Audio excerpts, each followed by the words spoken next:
The first thought is that K-pop stans who complain about certain things like short songs, for example, they are mostly complaining and never providing solutions. Like, if they see songs as short, they are just complaining about it without them giving tips or help on how to combat the short songs.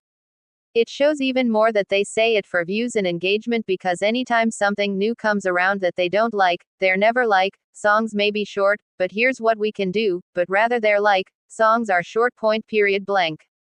You know it's bad when these channels are saying these things as if they're spitting facts, when other people who provide proper in-depth reasonings are never here hot taking these things and would be sharing their takes and thoughts in a properly made, less trying to anger people way. So the fact that you come off as a hot takes video, which a lot of channels are with the opinions videos and shorts because I wanna get cancelled, you're already dismissed as someone to listen to. Do you really think someone like you who markets your takes as if you're gonna get cancelled because you expect toxic fans to come after you is someone worth listening to? If you're focusing so much on the cancellation aspect of your takes, it confirms to me that you never focused much on your takes at all. A title like, My Opinions to Get Me Cancelled, is enough for me to know where your priorities stand, also giving me an idea on you possibly putting an overused opinion in your video, and your lack of full explanation on the topic. People who give in-depth analysis on things focusing on real discussions may exaggerate a bit in their titles and thumbnails so their videos get onto the algorithm for people to notice. But I give them a pass because they're providing thought-provoking things in their videos, and what makes them different from you as a K-tuber is that they're doing the exaggerating in the title and thumbnail for viewers to not miss their video out in the sea of other K-tube videos, and also because they want people to click on it because of the outrage the title and thumbnail has, only to see that they're not bad at all as people, since that title and thumbnail painted a bad picture for the topic they talked about and people clicked on the video to see hate only to be surprised that it's not hate at all. You do it because you want a reaction without having anything to say. You only want to get cancelled, and so that's why you make yourself an easy target, but for proper K-tubers they do it because even if they know they'll get cancelled, they do it to get people interested, like a, now that I have your attention, thing. They're only doing the exaggerating to get their thoughts out there. You on the other hand, your main goal is the outrage because you're using your opinions as a weapon of attack for others to cancel you. I get annoyed at your marketing of takes to get views because you're not saying anything worthwhile, since you're acting like your takes are WTF when they're mid in disguise. Like a singer who says they got the X Factor, being so overconfident but sounding like a dying cat.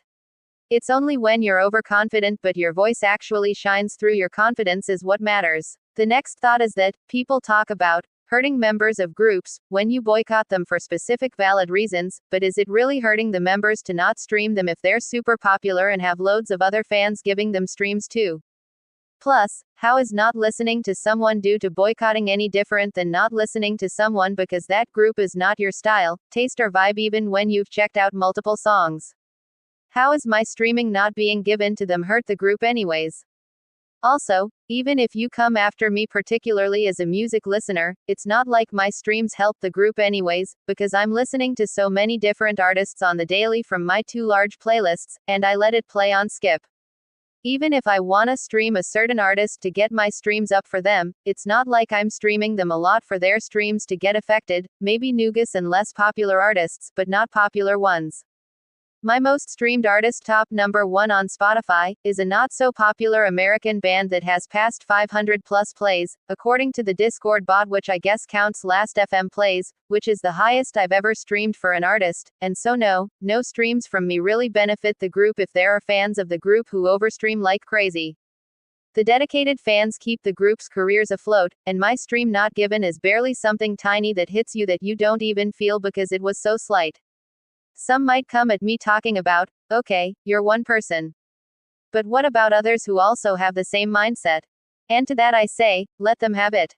If K-pop stans are boycotting the K-pop group for valid reasons, you're not in a position to talk about groups being harmed. Because if it's the group's fault and nothing to do with the company for which harming the group works more, since the group did nothing wrong, then we have every right to boycott for the group's actions. And also, bringing Nugus into discussion who'll get hurt even more by boycotting than popular groups. If it's the group's fault and not the company's, then maybe the group shouldn't have done what they did in the first place, since it's hard enough for Nugus to get noticed with their lack of budget, and so their controversy pushes fans away rather than bringing them to see a group with potential. I'm a big Nugu supporter, and I'm always here wondering why certain Nugus are talented and need their long overdue praise and noticeability, but what if the Nugu was talented but controversial? Their talent won't suddenly become bad because I hate them now, but it also won't be the reason I forget about their controversies, like for example a popular group like Kiss of Life and their livestream, where I boycott Kiss of Life, but still recognize their talents. Plus, Nugu groups need the same amount of energy as popular groups when being boycotted.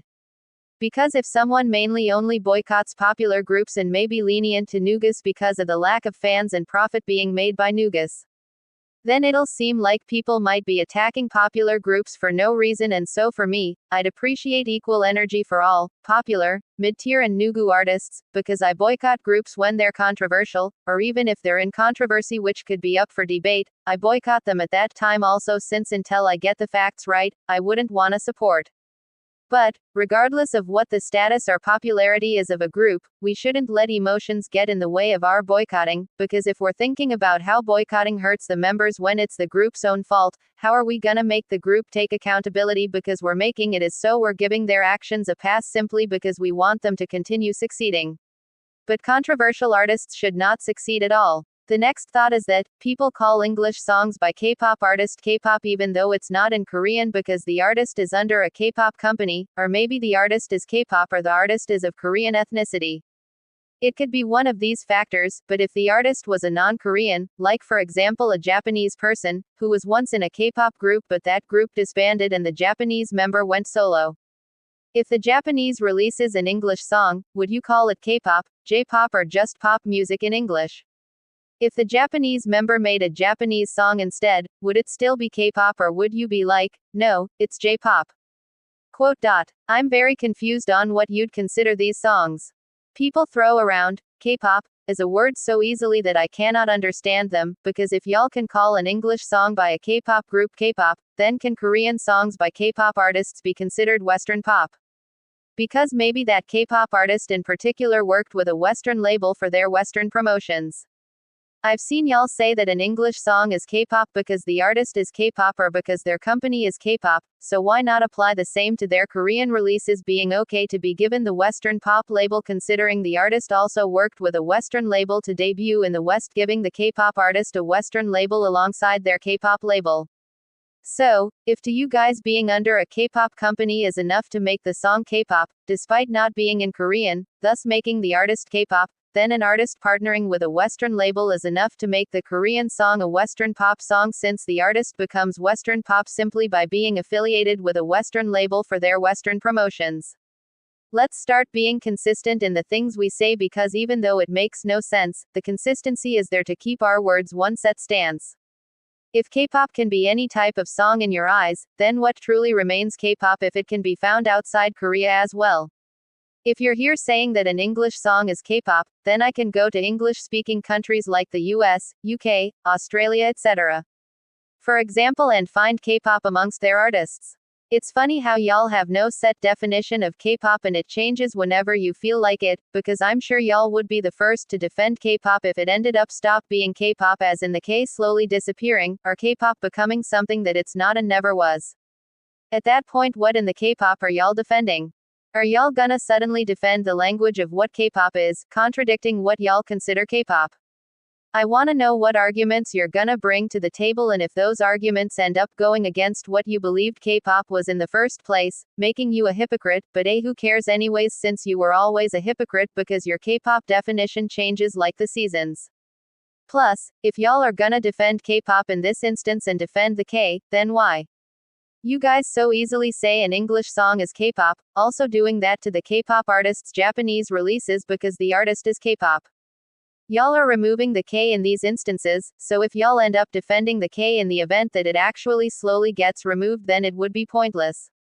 Because shouldn't y'all be accepting the change and not fighting it? Trying to bring up talking points y'all never cared for before would be the biggest clownery of the century, because you never believed in these talking points, so why bring it up all of a sudden simply because this is happening? Whatever I'm talking about never happened at all, and I'm just using it as an example to explain this take. Kpop was never as simple, it should be in Korean for it to be Kpop, and if not then it's not Korean, to you guys, and if y'all believe that any language can be Kpop so as the artist is Kpop, and company is Kpop, then keep it that way and stop changing it to whatever you want because of different scenarios. Consistency is key, not being contradictory. The next thought is that, for K-pop stans who complain about songs being too short, besides from the fact that there are a lot who say it for the views and engagement, but for the ones who actually mean it, maybe they're ones who complain because they've been mostly exposed to long songs and have gotten so used to the long ones that they haven't fully listened to short songs properly to be properly adjusted. It's like, for example, people's preferences in music, where someone who likes more softer music that is chill and calming, won't enjoy a hard rock song because it's not their taste, and so they don't listen to hard rock music to get used to the sound. It's the same here, that y'all just never listened to much shorter songs to get adapted to it to realize that short songs are not really that bad. Also, you complaining that songs are too short, are you really saying that a song cannot satisfy you if it's short? Meaning that only when a song is long that you'd let it sink in properly, but if the song is short you're gonna automatically complain because the length is short. Are you not giving short songs a fair chance because their short length automatically makes them a miss in your books? Are you truly listening to a short song and thinking it's short because of the length, or are you listening to a song seeing the length is short, for example 2 minutes 40 seconds, and then being like, oh, it's gonna be short and incomplete? Plus, whenever y'all see a short song and think it lacks certain things, like maybe a bridge for example, or see a long song and think, oh, it has all the parts fully, what are y'all really judging then? The song itself, or the fact that it does or doesn't complete a checklist of things you expect in a song? At this point, you should just stop listening to music if you're judging everything but the song itself at first, because again, nothing can make or break a song except for how the song is structured. If it's structured to be a short song, then it's gonna sound short. If it's structured to be long, then it's gonna sound long. Going through the checklist of parts doesn't help the song, or lack of going through the checklist of parts doesn't break the song. A song doesn't automatically become better if it follows all the structure parts you wanna see in the song, if they're not done correctly. Having a full bridge doesn't automatically make a song better than one that doesn't, because you still have to make the bridge fit perfectly in the song for it to work. Just because a bridge is included shouldn't mean shit to you when the bridge itself is just there to be there, and even if it were removed, nothing changes about the song. In the end, the checklist means nothing in a song if it's not handled delicately. The next thought is that, when a group is hated on for their vocals due to a performance but sometime later K-pop stans see a new performance and think they've improved and defend the group from hate, especially when others try to use that previous bad performance as proof the group cannot sing. The K-pop stan defending the group from hate because they believe the group improved, is it really improvement to them? Or is it that they're finally getting their chance to defend the group properly from vocal hate, and so they say, the group has improved, even though these K-pop stans know nothing about improvement and don't know what they're defending and feel the need to butt into the conversation, because in the end, are they defending the vocals or the idol? How do you know that the idol improved from that last performance they were being hated on for, and how do you know that that performance is the improvement when there could be other performances they did around the same time as that so-called they improved performance that shows the same bad vocals as the previous performance the group was hated for, just maybe not talked about enough? Do you try to notice those performances too and address them, or just use this one supposed good performance as an improved moment when it's just one probably good one out of the other performances that are bad that overtake the good? I wanna know, because if you defend the group from the hate on their vocals using this one clip as proof, it doesn't show analysis. If you end up going more deeper into the defense side of things, looking at other aspects of the group's vocals and thinking they were not bad to begin with, making not only that one instance a defense, but rather going into defense mode for everything related to the group's vocals, where your support for them doesn't come from thorough analysis, but from wanting to think your faves were actually always talented. Your defense becomes toxic in the end because what's supposed to be a vocal analysis of their new performance compared to their previous one to show growth turns into an analysis that doesn't explain anything but instead shows your true colors of what type of K-pop channel you are. If you're a person who ends up just defending vocals instead of analyzing them properly, then you're biased if they're your faves and will only maybe properly critique if it's someone you're not completely a fan of. That would show that we'd only get honesty at random points from you rather than every time. Which at that point, why not just unsub? You don't deserve more subs from content that lacks, especially if you're talking about things like groups' vocal improvement, in a video like Unpopular K-pop Opinions where it's titled, Honest K-pop Opinions, for example, but that vocal improvement take is just a biased defense making your title a lie. The next thought is that K-pop stans complain about many different K-pop things with short songs, minors debuting more and adults debuting less and such things. If we analyze their channels where they complain about this, how many times would we see the K-tubers complaining about things versus how many times would we see them provide solutions? Because even if one solution exists amongst their sea of complaining, then it would be good considering you only need one solutions video and never talking about the complaint again. But if there's not even one solutions video or opinion in an opinions video that is a solution to the complaint, then that should say something about why they're complaining. Like, why do K-tubers when complaining about something always hop on to complain about something every time something new to complain about comes along, without checking the facts first? Why is it always, complain now, facts never? Also, looking at one of the examples y'all complain about a lot, that is, songs are getting shorter. Tell me how many songs actually annoy you for their short lengths. Because when y'all complain about short songs, it's mainly to do with the specific songs by the most popular groups made to be short for garbage TikTok virality. Short songs in general are not bad, so you saying songs are getting shorter is not a complaint since shorter length songs have always existed and it's a normal thing, and I've said this many before, and in the previous short songs take in this video, that how a song is structured is how a song flows. If it's made to be short, it'll be short and incomplete. If it's made to be long, it'll be long and complete regardless of how much the song's length is. You guys complaining about short songs like it's a problem when it shouldn't be is the real problem because y'all categorize all short songs the same way, short and incomplete, because the length puts you off. The length is not really the problem but how y'all go about viewing the length. So in reality, it's your mentality and thinking of the things you complain about, and don't see the nuance in some of the things you complain about, when that thing complained about is one thing, yes, but also there's multiple angles to that one thing that exist and cannot all be viewed in the same way. Also, going back to the main topic of complaints, if everything is a problem to you that you're here complaining about something new each time, then are you sure K-pop is the one doing these things that you hate? Or maybe you just wanna hate everything without finding enjoyment in something.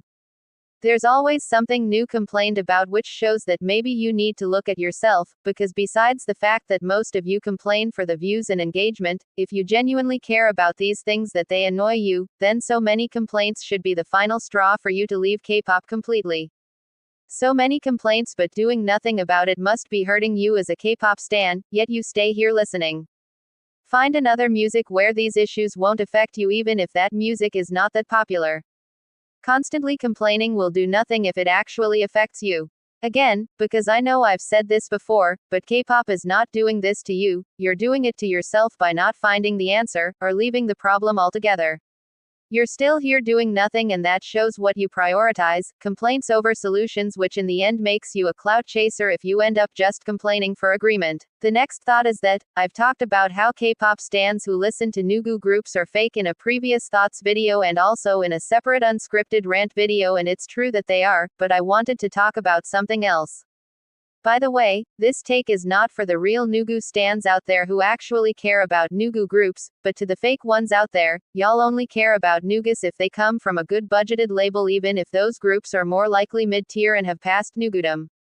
Y'all mostly be promoting groups as Nugu who come from companies that have a good budget and their MVs look like good money was put into it.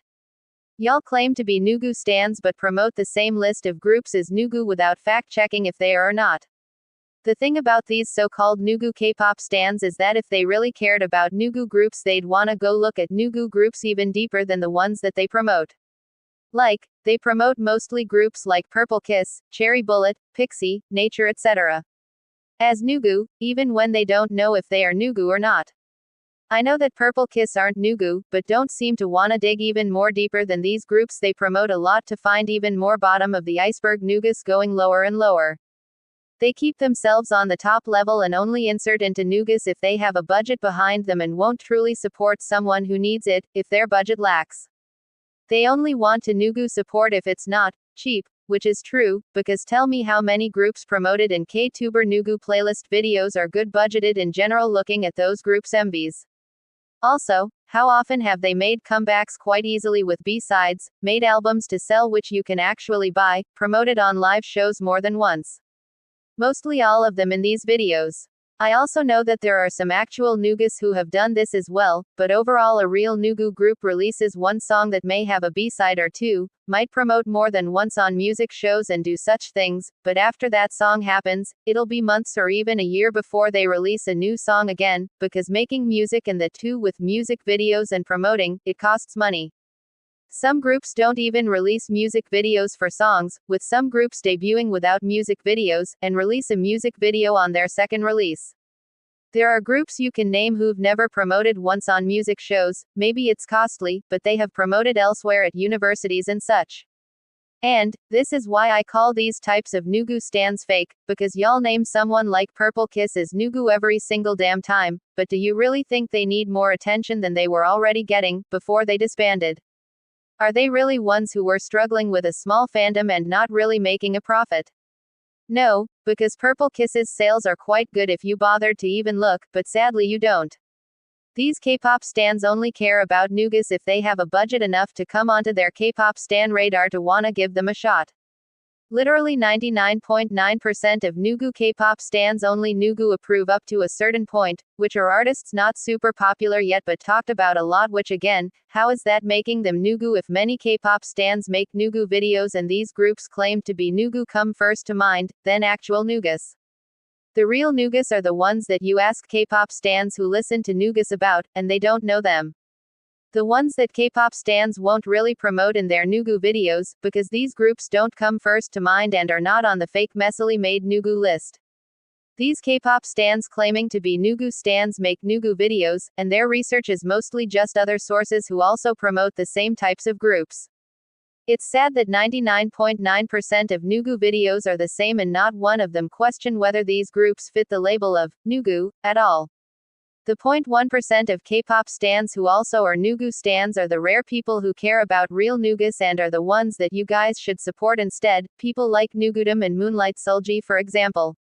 It's sad how if I were to name real Nugu K-pop stans on YouTube, they'd be a small handful compared to the oversaturated fake Nugu K-pop stans who don't even know what the word Nugu means, and just promote anyone as Nugu because they don't do research, or also could be herd mentality because they see others do it and copy it without having their own thoughts. The next thought is that, you know what I noticed by watching one Ktuber's new unpopular K-pop opinions video? I saw that they noticed a nuance in a topic in that particular opinions video which was, this isn't equal to this, and noticed that it takes more than just one thing to make another thing good. But what was weird about that take in particular that I didn't like, is that they made a video a month ago before that, and it was a commentary video on a topic having different sections, but they themselves in that video as I saw in one specific section shared their thoughts thinking, but this is what companies do now, without applying nuance at all being like, this is what companies do now, but not all companies do it. How did they not apply nuance both times? And seeing this with this Ktuber, how many other Ktubers do the same where they apply nuance randomly or maybe once in a blue moon instead of consistently? People who subscribe to the Ktuber maybe because they think the Ktuber is speaking facts, are sharing their honest takes on the topic, are speaking truths on what is happening in K-pop. The thing is that's not a good Ktuber since they may be ones who pick and choose where to properly see things, and that doesn't make them a good Ktuber for commentary, opinions and such because they may just be seeing the nuance to call out other K-pop stans acting stupid, while skipping nuance entirely when it's their own thoughts to paint a narrative especially when it's their complaints on K-pop. It's also funny that K-pop stans will claim, it's just my opinion, but is it really your opinion? When looking at this, K-tubers picking and choosing when to use nuance showed me that K-tubers maybe look at the topic at hand they're gonna discuss, and make up their minds beforehand as to how they're gonna approach the topic in terms of looking at the topic carefully to notice all the details. When looking at a topic, you have to look at all the angles you possibly can see for it. Nuance is the details that you see that others don't, but if you don't see those details at all, then what are you even giving opinions on? Because you cannot give takes on something without nuance, since nuance is what makes your takes stand out if you're not here repeating the crowd's words. But I guess you don't care, since smart thinking only applies to you to make others feel dumb, to maybe try and paint K-pop stans as clowns, or wanting them to calm down because it's not that serious or whatever it is y'all come after K-pop stans for. Because remember, as I said earlier, K-pop stans claim, it's just my opinion, in their video because they know they're gonna get attacked by some wild K-pop stan, which are the same K-pop stans they talk about, going through all the different angles possible just to make your call out for them valid, so you can come off as better than them. When it's other topics though, you don't seem to apply the nuance, maybe because you're still here for the engagement and agreement. And saying something like, songs are getting shorter period, is easier to say for others' agreement. Then saying, songs are getting shorter, yes, but that doesn't mean everyone makes short songs, since many K-pop stans don't agree on that and just agree that songs are getting shorter period, so of course the nuance is left in the trash when it's K-pop complaints and certain takes on K-pop, because you want the views by pretending to come off as smart even then as well when you're smart in only one instance, but why bother trying then, when you can skip the nuance altogether, right? But it's sad in all honesty, because in both instances where they apply nuance and don't apply it. For applying nuance, they'll get their supporters from people agreeing with them.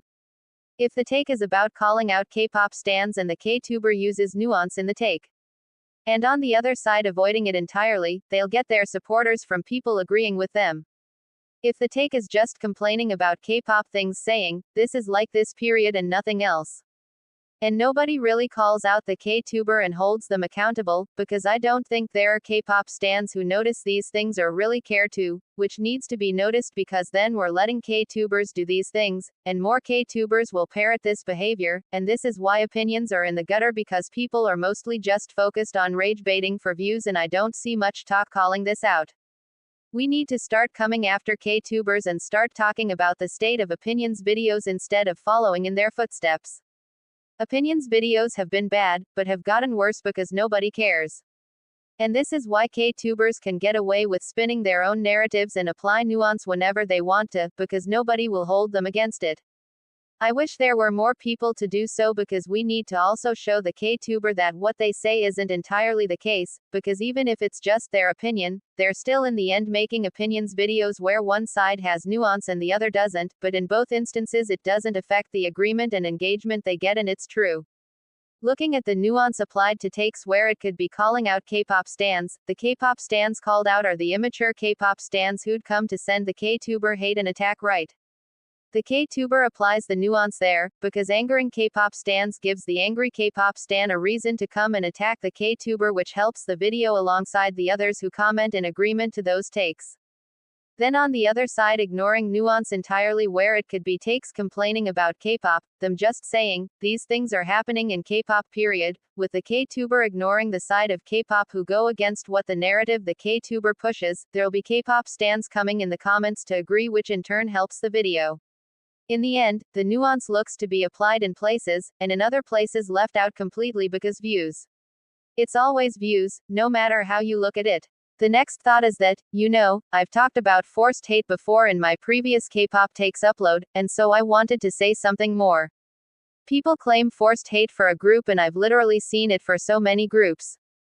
And recently saw it again with a K-tuber's new unpopular K-pop opinions video and claiming that a group hate is forced, and I commented on their video and they replied back in a way that showed me that they genuinely believe the hate for that group is forced, and that I've not been on that side of the internet, which is true because I haven't been there to see it yet, but I just have gotten annoyed with the term forced hate.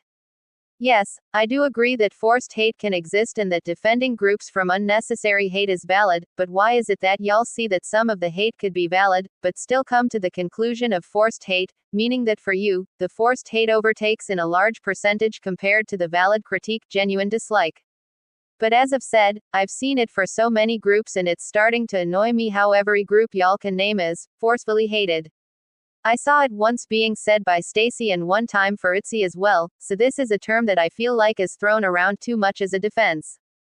I've seen it for more than one group, but tell me how can every group y'all put in the category of forced hate is actually forced hate? Maybe it's just valid critiques, genuine dislikes that you see as forced hate because you're an emotional K-pop stan who doesn't know the difference between hate and valid critiques, genuine dislikes. Also, if every group y'all see is forced hated on is all forced hated on, then who are these so-called forced haters actually supporting if they're hating different groups without reason? Would it be the Nugus or unpopular groups? Another thing about K-pop stans is that in their videos with forced hate opinions, they label the opinion as, X group hate is forced, and never as, X group isn't forced hated on, and then go on to further explain it's just critiquing, because even though they may believe it's forced hate, how did they come to that conclusion? I've said above that they see the valid critiquers genuine dislikers of groups, but if all of these forced hate opinions are about groups being forced hated, then is that all they mostly notice? If they see the valid mature stans, do they give them a proper chance? Because I seriously wanna know what leads them to conclude that any group hated on is just forced hate in the end, since if they do notice valid mature K-pop stans, they'd maybe try to compare both sides to see what's more, the hate or the valid critiquing, genuine dislike, to know the truth, and someone has to exist who sees that the hate isn't hate at all. Also, these K-pop stans be naming groups that are popular or known enough to have bigger fandoms, and so they believing in forced hate existing, the hate cannot all be forced, right? Meaning that these groups have a larger fandom because of their popularity, and so while hate can be existing in large numbers, wouldn't support be existing in large numbers as well? Can't you just look properly at the fans and see the difference, if you know the difference between them? Also, K-pop stans concluding that it's forced hate because they've seen enough to conclude to that. I wonder how did they find so many supposed forced haters? Did they originally find one comment, or tweet, or something that was genuine forced hatred and then the K-pop stan went on a hunt to find more, finding valid critiques in the process, but maybe the end goal for them was mainly to find forced hate? Which from that angle shows that maybe all of these forced hate talks came about because they were looking for it, because of the one genuine forced hate one that they found. In the end, I just don't know why it's always concluded to be forced hate, since forced hate is an existing term, but we cannot be sure that everyone is using it correctly. Since not every human is a mature person and gets defensive for no reason, and it also feels that if it is valid critiques, genuine hate, y'all are still defending the group, showing that you think that anything thrown at the group, even if it could be seen as positive, this is what they could do better, maybe in terms of themselves as a group, their music and such, as a dig at them for you to see it as forced hate. We have emotions and that gets in the way of our critiques, so please remember that and stop to think before forced hate comes to your mind. The last thought is that, do you guys know what's funny? K-tubers complaining about songs being short, talking about the missing parts, talking about the song made for TikTok and such complaints, but the complaints are done in an opinions video that is just hot takes meant to anger people with opinions unexplored fully. How are you gonna sit here complaining about the shortness in music, wanting long fulfilling songs when you cannot provide the same with your takes? Your takes be exploring the same beaten to death angle of a topic that may have been beaten to death as well, but here you are actually complaining about yourself disguised as songs are getting shorter. It's funny when y'all talk about songs getting shorter because y'all be giving short takes on that very topic, so it's ironic considering your take is even shorter than the length of short songs. And what's funny is that, there are short songs existing that get everything done that they need to get done in that short length, which you cannot even do for your takes, because you're not here to be full, in-depth and complete. You want the K-pop industry to provide to you something you have no value for anyways. Maybe these short songs that feel short are made for easy streamability, and maybe you think that way as well. If you do think like that, it's funny because aren't you doing the same thing with the short takes to get views because you want people to watch? You mirror what certain K-pop companies are doing for K-pop groups, yet you have the audacity to call out those things as if you're not doing the same. It's funny how y'all compare past K-pop to now K-pop, talking about how songs in the past were longer, when how do you know that to be actually facts? I mean, sure, long songs may have existed in the past more in the open for you to see it, but again, the length doesn't automatically mean, oh, it's long, because yes, the length being 3 minutes 56 seconds, for example, does mean it's long enough to maybe satisfy you, but looking at that song, how do you know that the song is actually long? Maybe realistically its length is 3 minutes 8 seconds, for example, because of the fact that the song being at such a long length, 3 minutes 56 seconds, could just be at that length to buy up time with filler parts. You can't compare songs in the past to now when not every long song or short song can be used in an argument because length doesn't work in the case you're trying to make. A long song can be long but also skip out parts like bridges to add maybe a guitar solo instead, for example, and a song can be short and have all its parts fully but the end length of the song becomes short, which doesn't necessarily mean it was made to be short, because maybe it was just completed in a short time length and that's okay. Also, if you look at an album of a group, any group, and if the album has different songs, where the title track is a catchy short song, then the B-sides exist where they could include R&B songs, ballad songs, and other genres but are also all short. Do you think that all these genres in the album are popular to be made for TikTok virality? Also, do you think that all these short songs made in the different genres are gonna feel short because the length is short? Are you assuming that because the song is a short length, that any song made in a short length will feel short regardless of genre, and the song can only be fulfilling if it has a long length, even if the genre is good enough to elevate a short song to feel complete? In the end, you guys complain about so many things, especially looking back at the topic at hand, which is short songs. You guys will say, songs are getting shorter, period, which is not something you can throw around without categorizing short songs into the types of short songs that exist. Even bringing long songs into the discussion without categorizing it properly first. Not all short and long songs can be seen in the same way. They're not all made with one thing in mind, because not everyone making a short song is thinking, let's make this for the catchy virality, and not everyone making a long song is thinking that it has to be fulfilling, full of life and not empty. Some people who make songs are here just for that bag and being successful, and some are here to create art. Nobody is one music maker that they've decided to be and collectively agree on, walking one path of music. There's always different things that make a song happen for different reasons, and not everyone has the same mindset when it comes to how they want a song to be. So you guys cannot talk about every song one way, because it takes away from the song since you categorize every song into one group, making good songs into negatives just because they're short, and long songs into positives just because they're long. And that's why you guys cannot complain about short songs, because you're not going in depth just like your takes, which is expected from you since hot takes channels never care about takes but rather the reaction it'll get in the end.